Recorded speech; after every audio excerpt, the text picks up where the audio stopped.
Muy buenos días. A continuación vamos a tener un video tutorial sobre el ciclo celular. Vamos a tener tres partes principales. En primer lugar, vamos a ver las generalidades acerca del ciclo celular.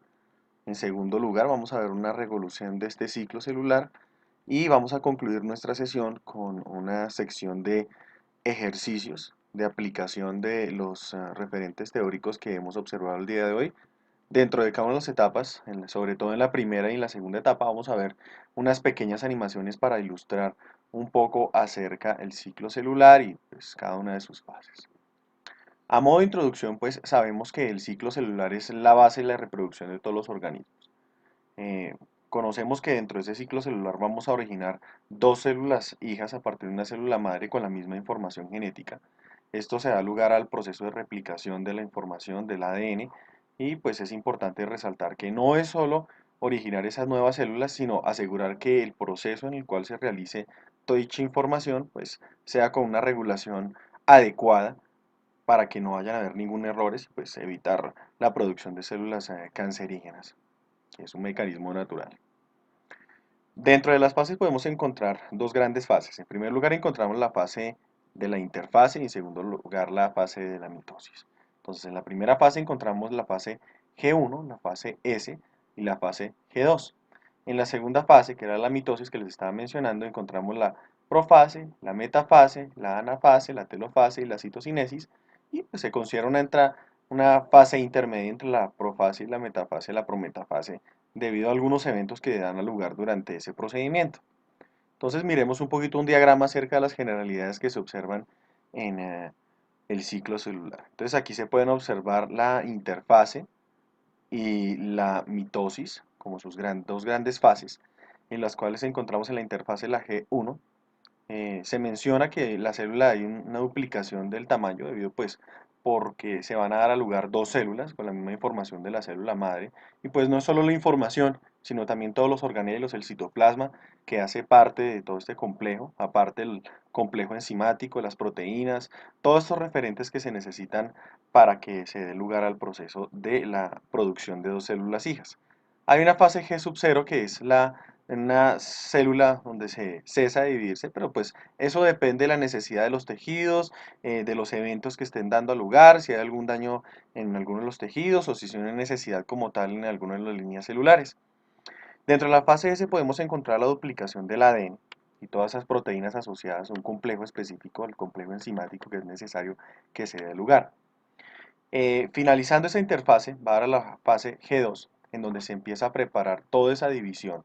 Los cromosomas comienzan a condensarse para que es más fácil que se produzcan todos los procesos de metafase, anafase, telofase, en donde ellos van a dar algunos requerimientos específicos. Pues finalmente va a dar a lugar a la fase de la mitosis, donde hay una separación de los juegos cromosómicos bajo unos eventos específicos. Entonces a continuación vamos a ver una pequeña animación en donde la editorial McGraw-Hill nos va a ilustrar un poquito acerca de ese proceso de la citocinesis, del crecimiento, de la mitosis dados de la interfase y la fase de la mitosis.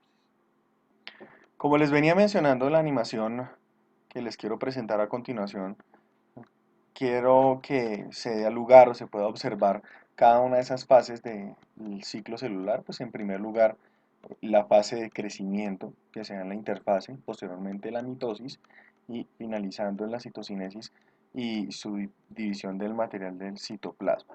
Ahora, dentro de eso que quiero hacer claridad, eh, no vamos a detenernos mucho en la parte del ciclo de la interfase, porque ya vimos una pequeña explicación en el anterior diagrama, pero cuando llegue la fase de la mitosis, pues daremos un poquito más de profundidad.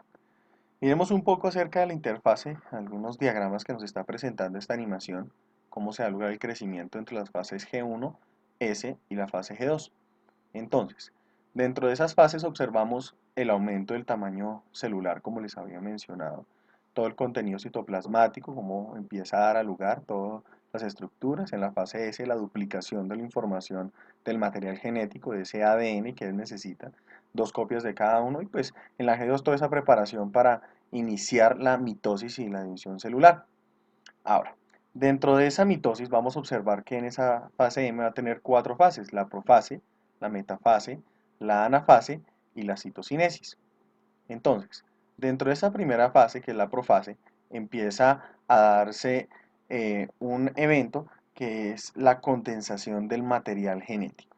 Dentro de ese material genético empezamos a ver los cromosomas más cortos, con una visibilidad más clara, debido a esa cromatina que empieza a condensarse, que es fácil observar en ese caso. Eh, a partir de eso, cada vez esas copias idénticas de esos cromosomas, llamados cromosomas hermanos, empiezan a verse, ¿sí? Empiezan a darse. Mientras tanto, la presencia de esos microtúbulos, ¿sí? Empiezan a darse y a formarse ese polo, esos polos que empiezan a dar posteriormente a la formación del uso cromático. Ahora, en la metafase, nuestras cromátides hermanas lo que empiezan a hacer, esas cromosomas empiezan a alinearse en el plano ecuatorial de la célula, ¿sí? Y finalmente, esta formación a partir de esos microtúbulos empiezan a anclarse a ese sistema de cromátides hermanas.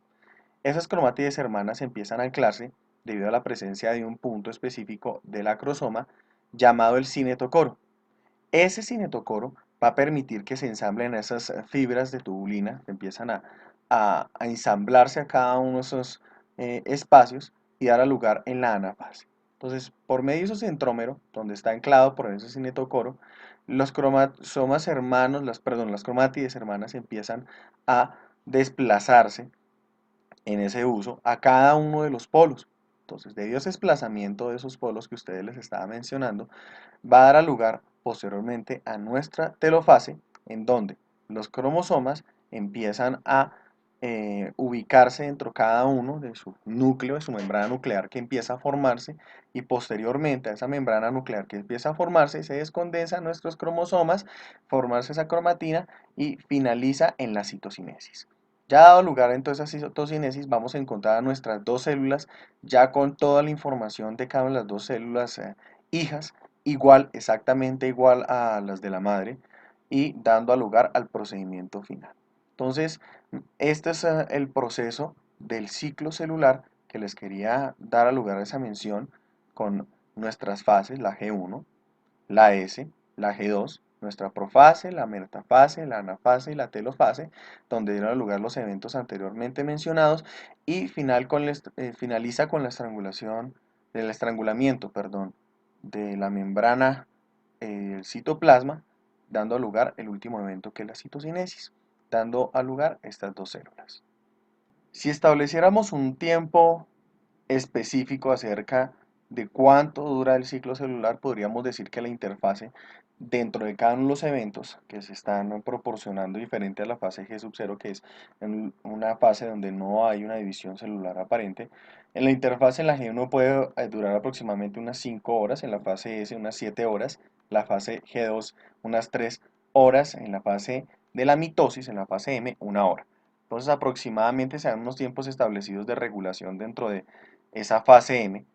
Por ejemplo, en la profase son unos 36 minutos, la metafase unos 3 minutos, la anafase otros 3 minutos y la telofase 18 minutos. Por eso es que en un montaje que realicemos eh, de un corte histológico, un montaje de una radícula de una cebolla, por así decirlo, para observar la presencia de ciertos cromosomas, pues es un poco complicado poder observar la metafase y la anafase, porque son fases de muy rápida producción, debido a que son eventos en donde debe ser establecido la distribución de los cromosomas a cada uno de los ejes y los polos en donde va a tener las cromosomas hermanas.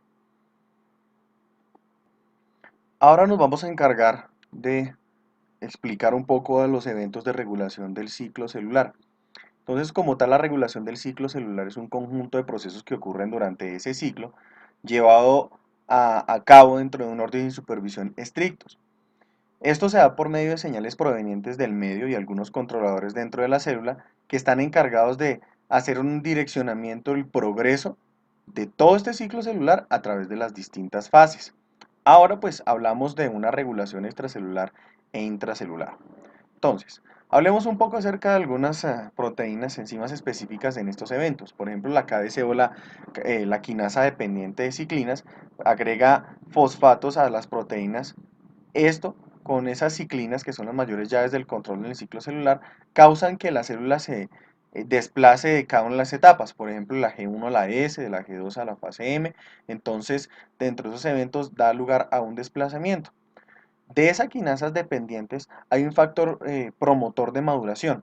Entonces, con esas ciclinas que les había mencionado ahorita desencadenan esa progresión del ciclo celular. Pero no solo es que se genere un progreso específico, entre cada etapa. Ahora, es necesario que haya una regulación entre etapa y etapa para que se haya un progreso. Para eso existen las proteínas P53 y la P27. Por ejemplo, esa P53 bloquea el ciclo celular si el ADN tiene algún daño. Este daño severo puede darse lugar a un evento llamado la apoptosis o la muerte celular programada por la célula. Entonces, si los niveles de P53 están incrementados en las células dañadas, otorga un tiempo para reparar ese ADN y bloquear ese ciclo celular. Cuando se presenta una mutación en la P53, esta mutación es la más frecuente que conduce al cáncer. Es como si tuviéramos un vigilante y que ese vigilante sea quitado de ese punto porque pues no está cumpliendo, o si no es quitado es que tiene errores y está permitiendo que sucedan o dé lugar a otros eventos. Entonces ahí es cuando empieza la conducción de ese mismo cáncer. Ahora, en el caso de la P27, esta proteína es la que se encarga de la unión entre las ciclinas y las quinasas dependientes de ciclinas, bloqueando la entrada de la fase S. Entonces recuerden que la fase S es la que replica toda esa información genética. Investigaciones recientes han indicado que la prognosis, ¿sí?, o la disminución de un evento en el cáncer de seno está determinado por esos niveles de la proteína P27. Pero esos niveles reducidos de P27 predicen también que hay un mal resultado para los pacientes del cáncer en el seno. La animación que les presento a continuación tiene que ver con esos puntos de control del ciclo celular. Entonces, revisemos acerca de esta información. Como les había mencionado anteriormente, es necesario que dentro de ese ciclo los puntos de control se den justo antes de iniciar cada otro ciclo que les estaba mostrando. Entonces, dentro de la fase G1 deben haber unos puntos de revisión llamados los checkpoints. Esos checkpoints, por ejemplo el de la fase G1, permite que el procedimiento realizado en toda la fase G1 tenga un correcto funcionamiento para cuando vaya a pasar durante la fase de la duplicación de la información genética en la fase S, se pueda dar lugar a todos los eventos normales. Si no sucediera un evento normal, lo que se hace dentro de esos puntos de revisión es que ya no haya la producción del ciclo normal. Entonces, otro checkpoint que se da dentro de esos eventos se da durante la fase G2. En la G2 se ha revisado toda la información genética que da lugar en la replicación del ADN en la fase S para que no haya ningún error. Si no se diera, por ejemplo, los eventos de las proteínas P53 y P27, pues regularmente lo que sucede es que la célula no entra en apoptosis, no hay muerte celular programada y hay una duplicación de la información que contiene mutaciones. Esto podría dar lugar a la generación de tejidos que presentan cáncer en estos sistemas. Ahora, dentro de ese checkpoint de revisión puede dar, cuando se da una buena comprobación de todo ese punto, en la mitosis pues se da una proliferación de las dos células que van a dar a lugar. Entonces, durante esa fase M todas las instrucciones ya están revisadas, ya están corregidas, pero en la fase M también hay un checkpoint. Ese checkpoint lo que permite es que ese proceso de citocinesis que se da lugar finalizando pueda dividirse finalmente esas células y las mutaciones no vayan a dar lugar a nuevas células con errores y con mutaciones y que generen tejidos carcinógenos. Ya para finalizar nuestro trabajo, nuestra tutoría del día de hoy, vamos a proponer algunos ejercicios que los extracté de esta página. Entonces vamos a mirar unos cuantos ejercicios. Por ejemplo, este que está acá. En la figura se observa un esquema de lápiz de la raíz de A. Las células están en diversos estadios del ciclo celular. Indica con qué número está señalada una de las células con la que haya comenzado la citocinesis. Entonces podemos observar dentro de este ejercicio la presencia de unas células Digamos, esta, la encontramos la número 4, la encontramos en una interfase. No hay una condensación